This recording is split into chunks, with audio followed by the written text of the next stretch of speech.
Hi ಎಲ್ರಿಗೂ ನಮಸ್ಕಾರ. Sandalwood ನ ಪ್ರತಿನಿತ್ಯದ ಸುದ್ದಿಗಳಿಗಾಗಿ ಈಗಲೇ ಸಬ್ಸ್ಕ್ರೈಬ್ ಮಾಡಿ ಹಾಗೂ ಪಕ್ಕದಲ್ಲಿರುವ ಬೆಲ್ ಬಟನ್ ಅನ್ನು ತಪ್ಪದೇ ಕ್ಲಿಕ್ ಮಾಡಿ.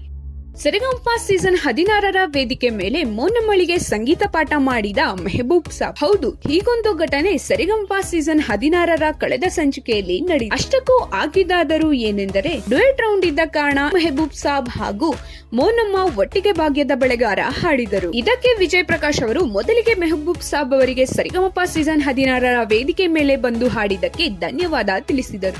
ನಂತರ ಮೋನಮ್ಮಳಿಗೆ ತುಂಬಾ ಚೆನ್ನಾಗಿ ಹಾಡಿದೆ, ಹಾಗೆ ಮುಂಬರುವ ರೌಂಡ್ಗಳು ಕಷ್ಟಕರ ಇರುತ್ತೆ, ತಯಾರಿ ಮಾಡಿಕೋ ಎಂದರು. ಇನ್ನ ರಾಜೇಶ್ ಕೃಷ್ಣನ್ ಅವರು ಕೂಡ ಮೋನಮ್ಮಳಿಗೆ ತುಂಬಾ ತಯಾರಿ ಬೇಕು, ಸ್ವಲ್ಪ ಕಾನ್ಸಂಟ್ರೇಟ್ ಕೊಟ್ಟು ಪ್ರಾಕ್ಟೀಸ್ ಮಾಡು ಎಂದರು. ಕೊನೆಗೆ ಮಹಾಗುರುಗಳಾದ ಹಂಸಲೇಖ ಅವರು ಮೋನಮ್ಮ ಹಾಡುವಾಗ ಮಾಡಿದ ತಪ್ಪನ್ನು ತಿದ್ದಲು ಪ್ರಯತ್ನ ಮಾಡಿದರು. ನಂತರ ಅನುಶ್ರೀ ಮೆಹಬೂಬ್ ಸಾಬ್ ಅವರಿಗೆ ನೀವೇ ಮೋನಮ್ಮಳಿಗೆ ಸ್ವರಗಳನ್ನು ಹೇಳಿಕೊಡಿ ಎಂದು ಬೇಡಿಕೆ ಇಟ್ಟರು. ಇದಕ್ಕೆ ಒಪ್ಪಿದ ಮೆಹಬೂಬ್ ಸಾಬ್ ಮೋನಮ್ಮಳಿಗೆ ಸಂಗೀತದ ಸ್ವರಗಳನ್ನು ಹೇಳಿಕೊಟ್ಟರು.